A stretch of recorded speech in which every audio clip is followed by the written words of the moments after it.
ఆనందంలో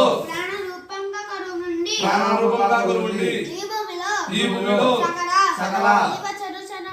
జీవచరాచరములన్నీ నీ కడగంటి కన్నుతో చూచి రక్షించినట్టి ఓ దేవా నేను మేము జ్ఞానంతో గాని అజ్ఞానంతో గాని తెలిసి తెలియక చేసిన సకల తప్పులను మన్నించి రక్షించి కాపాడవలను ఆనంద చిత్తుడు ఓం శ్రీ హరిహరసనం ఆనంద చిత్తం అయ్యప్ప స్వామి మీ పాదాలములే మాకు శరణం